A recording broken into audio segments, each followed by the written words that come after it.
After we had Melody, we tried to get pregnant again, lost that baby. Then we got pregnant again, lost that baby. That really, really, really defeated me because it was so soon after the first one and there were no answers for it. Our baby girl Harmony now, who's our miracle baby, 3 weeks before she came, we ended up losing $500,000. I can honestly say though, that moment that you did tell me, I was like, so what are we gonna do to him? Like, there's no way he's gonna be walking. Who do I know and who's still in the game? Like, what are we gonna do? Because I'm angry. I remember getting to the point where I was just like, I don't know who I am. I lost faith in myself. Like, I didn't believe in myself. I got to a point where I wanted to jump. I'll tell you straight, guys, you can't do this without God.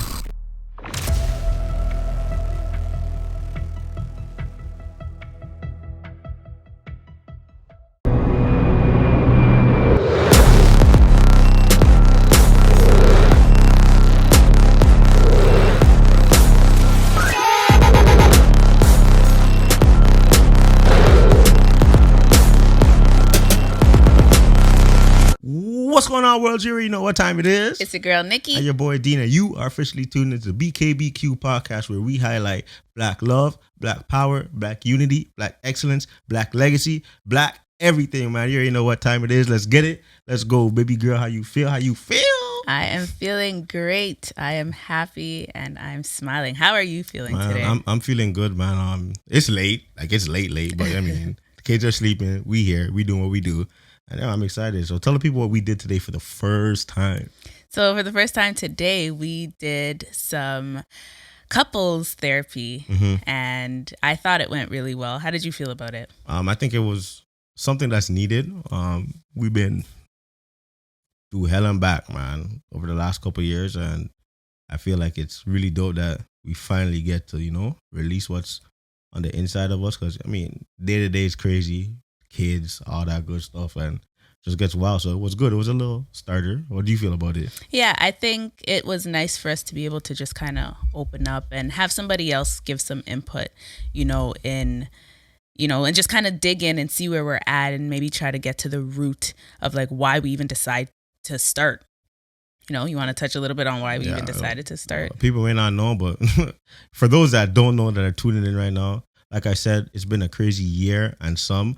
But if we rewind a little bit, we have a beautiful baby girl, Melody. She's 3 years old. I'll give it up for Melody. And then after we had Melody, we tried to get pregnant again, lost that baby.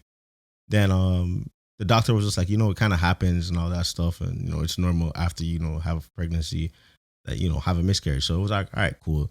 Then we got pregnant again, lost that baby. That completely defeated us. So we were already taking some major losses. And I honestly don't think I've cried as much as I cried when we lost our what would have been third child, so the third pregnancy.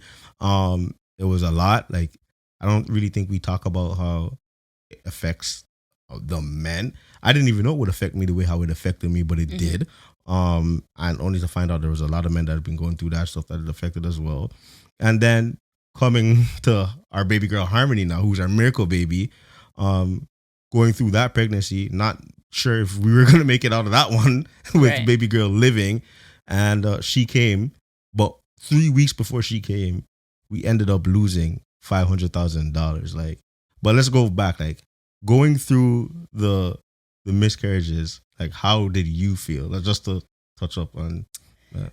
That was really hard for me. It was hard because I'd never really had a conversation with anybody about miscarriages, so I didn't really know much about it. I didn't really know what to expect. And so when the first one happened to me, it was like, what is this? Like, they didn't tell me this in school. You know what I mean? So that was hard. But when I went to the doctors and they reassured me, like, this is something that happens, I was like, okay, I can kind of be at peace with this because this is something that's normal. But when the second one happened, that really, really, really defeated me because it was so soon after the first one and there were no answers for it. And I pretty much experienced the whole thing. My body went through the feelings of it. Things came out, the bleed, like there was so much involved with it. My body went through so many changes, my emotions. it really took a toll on me. I started to wonder, what did I do wrong that this would happen to me? Why did this have to happen to me? Like, I wouldn't want it to happen to anyone, but why is it happening to me? And so I just had like a lot of questions and a lot of hurt and a lot of pain. Yep. Yeah, that was hard for me, and it was a literal loss. And I know some people are like, it's okay, don't worry. Like, you have one already, so don't worry. You'll get another one soon. And comments like that, but that didn't help any at all, because the fact that I did have another one made me want another one even more, because you know how good it is to have one. So that was a very difficult season for me. But I know a lot of the times men don't talk about how they feel. So what were you feeling? Like, it was a lot, man. Like, I just remember feeling like someone very close to me died. And I never knew what it was. I remember coming to you like, it feels like someone died. And then a couple of days later, I was like, oh, someone actually did die. We lost a child. Although, like, I never saw the child, it felt like I knew and loved the child. Because it's one, trust me, when you're a father and you have a baby girl like Melody, your first daughter, you look forward to this thing, man. And I got so excited to grow the family. I guess my heart got super attached to the idea of having more children. And then it just got snatched. After we lost the second child, I remember praying over you like, you know what? This womb will never be a tomb ever again. And I mean, we came so close to losing Harmony, man. Oh, like, wow. The signs and everything were there. Like the blood, the bleeding, the this, that, all that stuff. But she's here today. And right when we thought, we were on our way to like the glory land. Yeah. 3 weeks before Harmony was born, like I said, we lost $500,000. And what it did was kind of ruin that experience. Like the birth of our miracle baby. It kind of ruined it in a way, because we were devastated. Although she was our miracle baby, there was so much we were dealing with at that time, and it kind of took away from the experience. And if there's something I regret, it's that. I wish I could have found a way to be like more present right then and there, but like the wind was knocked out of me. Like, I think after losing those two, almost losing Harmony, and then losing everything financially, I just was KO'd. It was crazy. I want to ask you, how did you feel when we lost? Oh, well, hold on. For those that don't know what happened, like, because they're probably like, $500,000. What are you guys talking about? Like, how in the world did you do that? Like, Right. So what happened was, we got into a business venture with one of my friends, right? And everything was going good at first, and then something happened. So I remember about a couple nights before we took the big loss, I looked at Nicky. We were in the bed, and I was like, babe, do you think this guy would be like, like scamming us in some way, shape, or form? Nicky was like, no way, absolutely no way. I was like, but I had this feeling. And it's funny, like, I called Randy, one of my other business partners, one of my best friends, and I was like, Randy, yo, we gotta go on fasting, because I feel like something is coming. Like, it's crazy. Fast forward, Sunday comes, I'm playing piano at church, and God's just like, yo, go home and get $20,000. I'm like, $20,000? Like, what are you talking about? Went home, got the $20,000, tithed it, and then while I was tithing the $20,000, the money was being taken out of the account, like at the same time, without me knowing. Today we're out here celebrating Black love, Black unity, Black excellence, and Black power. So right now we're having our Black unity shoot where our Black kings. Hey Dean, look, I can't even believe I'm about to say this right now, but I just can't take it anymore. Darnell and I haven't been on good terms for a really long time now, and I honestly just can't take it. Our marriage is dying, and we're in need of some real support, like from Black and married couples, I know we're not the only ones that would benefit from this. You gotta do something, because there is a real need. We need this. Studies show that over the last few decades, marriage has been a declining institution within the Black community. In 2020, only 30% of all African Americans were married, compared to the 48% of all Americans. As a result of the pandemic, many couples were faced with the strenuous challenge of having to spend countless hours in isolation with their partner. This for many was not only difficult, but caused tension which could have been avoided with the support of a healthy community. We often devalue the importance of a healthy community and the accountability that comes with it, without realizing that it is one of the key secrets to the success of a healthy marriage. So I ask you, why do marriage alone when you could be a part of a community like this?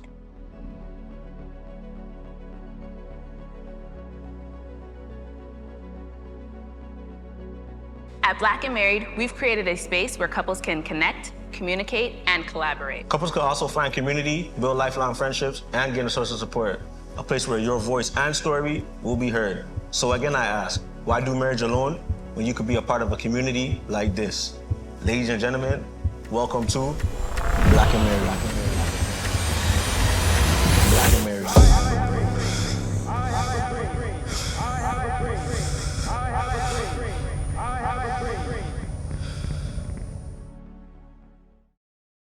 And yeah, we found out we lost everything. I remember coming to you. So I remember coming to you when everything first started.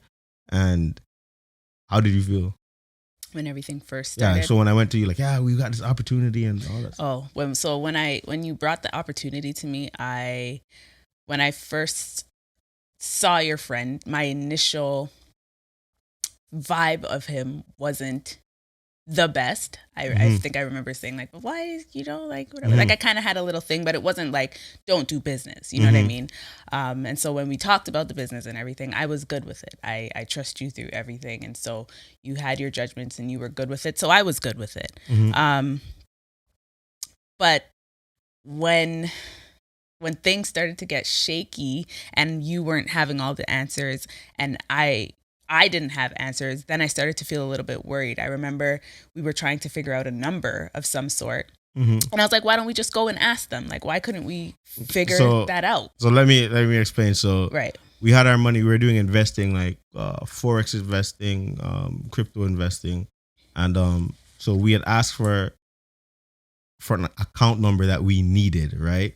And we couldn't get that account number for some reason. So Nicky actually contacted the broker and said, hey, we have an account here. This is the account number.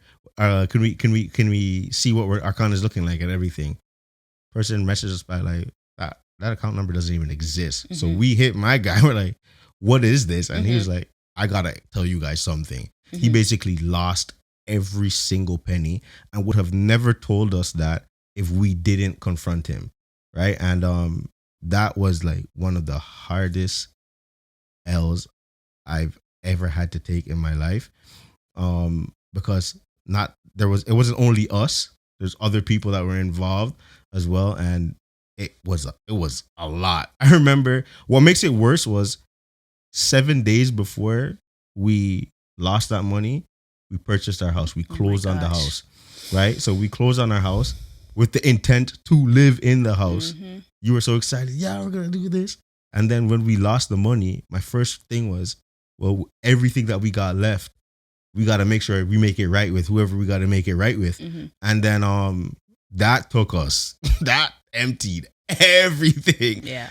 To the point where we couldn't live in the house. Like now it's for rent because we just couldn't do it. We got rid of everything. And God literally took it all away, or it got taken all away, but I would never change anything right now because it propelled us to operate in purpose. See, what was happening was we were chasing money, and money was the answer for everything. For me, it's like I always know I'm able to do this, or that anytime I get into a crisis. But what this situation did was it allowed me to only depend on God. And I wouldn't even say allowed me. I was forced to only depend on God. Every other answer or every other way I would turn to normally get money, because I getting money is something that I'm very used to and accustomed to, locked up. Right. And I can only depend on God. And I just want to thank you because you never looked at me like I was less than, like I made a mistake, like it was on me. Like I wasn't the man still. You still treat me like the king of the castle. And I can honestly say thank you. But I want to ask you, why didn't you lash out when you found all of that out? Like, and why haven't you changed in any way, shape, or form, knowing that we were this close, like to living what we had like dreamed, what you had dreamed about? this close, and it all got snatched and taken I away. know. We Like, even got furniture, yeah, everything. we got the furniture chilling all over this place. But yeah, what made you not? For me, it was the fact that I felt like I went into it with you. Mm-hmm. And so because we talked about it before you even made the moves, you came to me, you showed me everything, and I agreed to it with you. It wasn't something you did on your own and said, yo, trust me. It wasn't that. Though you had your partner, you still brought me along on that mission. You know what I mean? And so when things fell through, though you felt the onus on you, I also felt onus on my end too. I know you always say it's like, but people are looking at me for it. You know what I mean? And it's true. Yep. They're not going to turn to me for it. They will turn to you. But I kind of feel like I carry some kind of onus, and I trusted you, and I trust you, and I will continue to trust you. I know that you literally put our family first. You put us first. Everything you do is for us. And so if you are trying to strive and make moves for us and it doesn't work out, I can't be mad at your efforts and you trying. You know what I mean? So I was never ever mad at you. I don't think I will ever be mad at you, because I don't think it was your fault. It literally was not your fault. We gon' ride and die for our black king.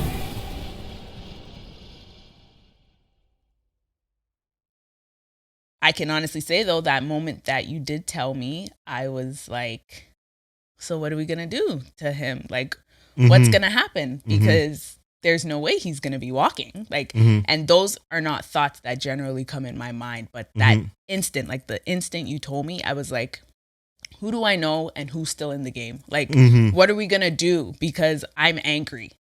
And I think it was you turning around. It was actually, you turned around and you were like, I have to forgive. Like, I actually have to forgive. I'm like, who said so? Like, in my mind. And so many weeks went by and I was like, I can't forgive. I couldn't find it. And I don't think I ever told you that, but it was like eating me on the inside that I could not forgive this person for doing this to us and all of these people. So that was really hard for me. I think maybe just in recent months that I was like, let it go. Yeah. You know, it's not doing us any good by holding him up or whatever. And I can see God working on us and working through us, and things are happening now. And I'm honestly grateful for you that, you know, despite all of everything, you still are working to push for the family, and you're still trying to do your part to make sure that we get up. And so I appreciate that. Oh, thank you. Like, yeah, I remember I couldn't, what, and it actually got me mad. The fact that I couldn't hate him, you know? Yeah, I Like, couldn't. I couldn't, understand. like, for some reason, it was like, I saw God in the situation. Some people would look at me like, what are you talking about? You saw God in the situation. But what God did was reveal me to me and where my heart really was in that process. And it humbled me. Like, it humbled me really badly. Like, to the point where it's like, I put money over everything. I low-key put money over the family, over God, and didn't know it. I didn't know it. I was thinking, yeah, man, I'm going to get money. Everybody's going to be up. Everybody's going to be up. But we forfeited everything that we were doing. Like, everything that we know that's in alignment with our purpose. That's why we're on this earth. We forgoed, like, we forfeited it all to chase this one little fast dream, right? And God was just like, you know what? You will never, ever put anything above me. I don't care how glamorous it may look. I don't care how much people you think you're blessing because of that thing. Like, if it's blessing, I'm going to be the one that's blessing, right? And I saw God in the situation, and it was a hard year. 2022 was a long year. I remember getting to the point where I was just like, I don't know who I am. Like, I lost faith in myself. Like, I didn't believe in myself. I got to a point where I wanted to jump. I remember telling you that. First of all, how did you feel when I told you I wanted to jump? Listen, I don't think I believed you. And you kind of just like slipped it in like the middle of a conversation. I think we were driving and I was like, immediately, no, let's never, ever get there again. But I don't think I believed you that you really got to that point until I heard you say it again to other people. And I was like, oh my gosh, you really felt that way? I had no idea. I thought it was just like crazy conversation. But for you to have actually gotten there is very sad to me. Like, that breaks my heart. I don't know. Yeah. Like, next question. No, and it's crazy because people look at it and they'll be like, yeah, man, how do you go so hard for the money? The fact of the matter is, I don't really care about the money. Like, it's funny. Like, we've had hundreds of thousands of dollars and all of that stuff, and looked at it and really didn't care about money. Like, when I used to hold money in my hand, every time I have cash in my hand, the first thing I do after I release it is I have to wash my hands or sanitize my hand because it's dirty. It's a tool, right? But I feel like it was just life leading up until that moment. We took so much else before, so that was like the final straw. Yeah. And what really burns me to this day still, that you don't have a place to call your own. I remember we were driving to the house, right, and we passed this storage unit, and this is when we first found out, and I had the panic attack Oh my. of a lifetime, and you were right there with me. And I remember we got to the house, we sat there, and I'm telling you guys, like, I wish that this feeling is never felt by anyone that's listening to this under the sound of my voice. There was such an empty feeling because we were sitting in that house knowing that there's no way in the world that we're going to be able to like hold this thing down. And when I tell you, like, I don't know how, but God is sustaining us like day by day. It is above us now, right? And I'm excited to see like the other side of this. But how was it for you knowing how strong of an individual I am?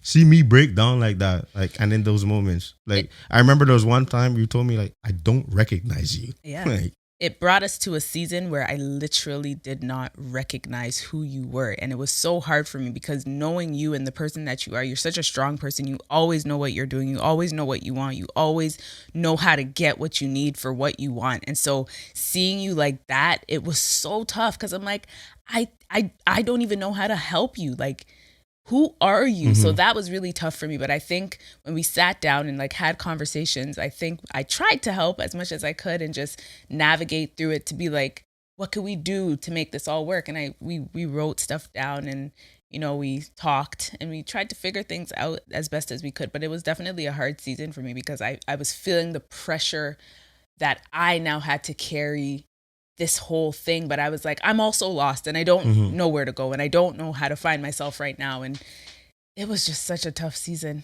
Yeah, like, guys, something though, like, where are you? Like, where's Nicky in all of this? Like, how are you feeling like now? Like, we never really got to even address the miscarriages and deal with that as a unit because life happened and it got so chaotic, and then with the babies and with the kids and just life is life in. Like, how are you now? Like, where are you at, like, right now, holistically? Like, I am love. I am confident. And I was made with divine purpose. Everything I desire, I attract. I overcome my fears by following my biggest dream.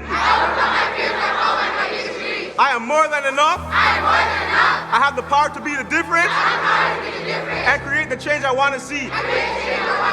I am the head and not the tail, above and not beneath, a lender and not a borrower, a winner not a quitter.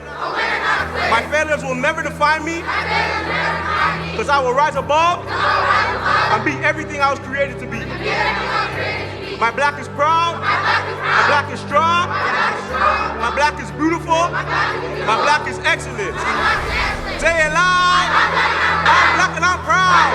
I'm black and I'm proud. I'm black and I'm proud. Put your fists in the air one time. Black king, black queen on 3. 1, 2, 3. Black king, black queen. Let's get it.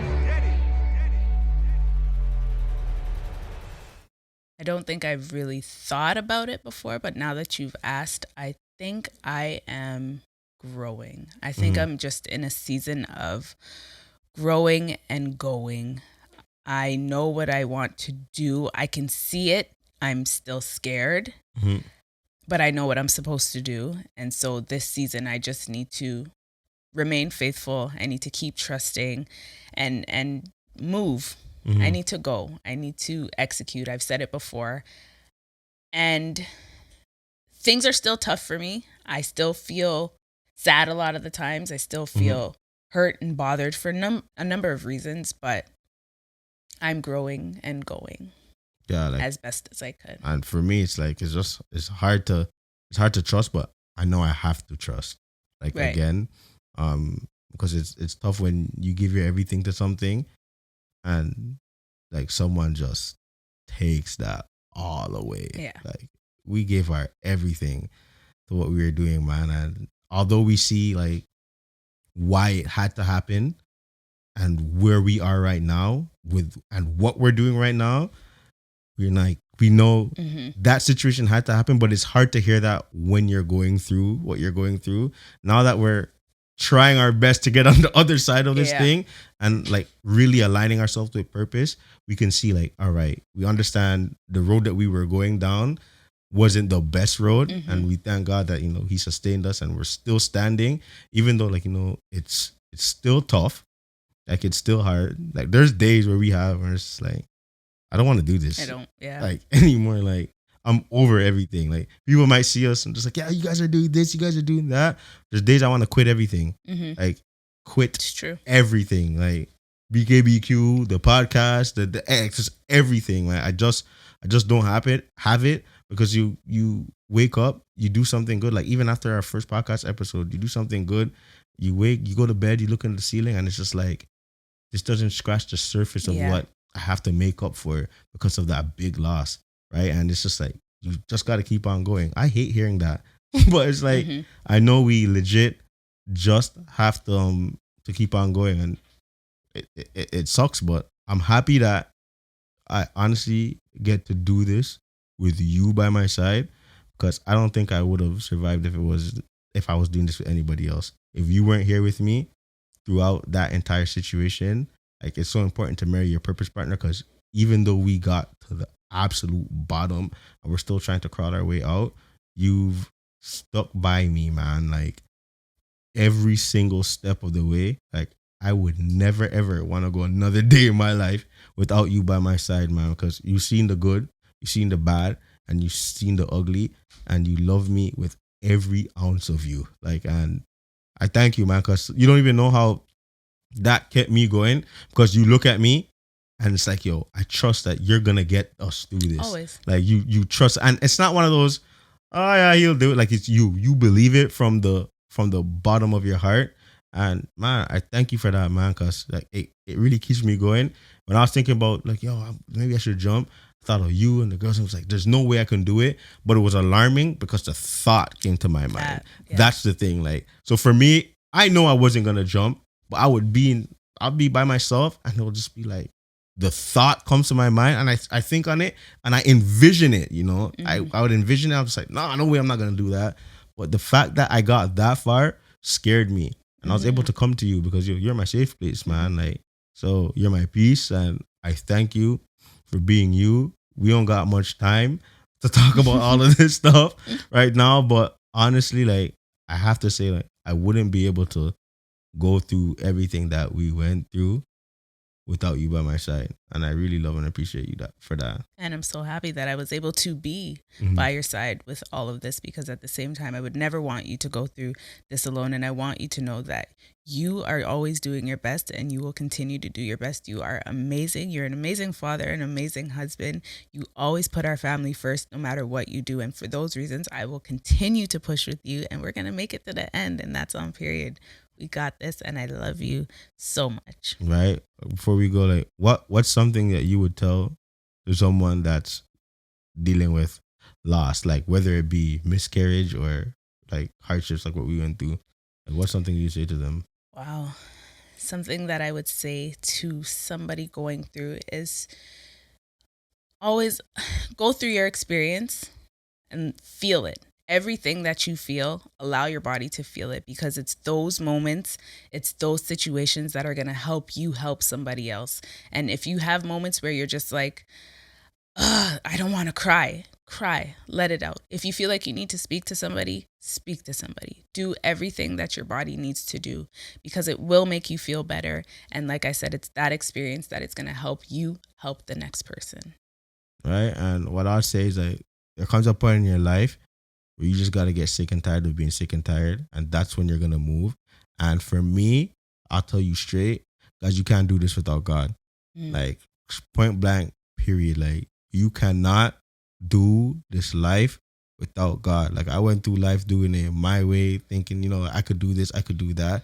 And when it all came crashing down, it's sad, but the truth behind everything and the reality was I had no choice but to turn to God. He got my attention right then and there, and I could only turn to him. And he's the only person that could have kept me sane through all of this, man. Like, and I'm telling you, if you want to find your purpose and the reason why you're here, you got to do it through God. Like, and once you're in alignment with the will that he has and the plans that he has for your life, you know that whatever you do won't fail because God is in it. And when God is in it, it doesn't matter what it looks like. It doesn't matter how many attacks come your way. You will know, as long as you stay in him, that you will make it out. Because if he said it, it is done. Like, if it's his will, then it is his bill, right? So, like my pastor says, where there is vision, there will always be provision, right? So, although it felt like the world was crumbling down on us, I knew that at the end of the day, God is still God, and there has to be something for us to get out of this. And I found it. I found him.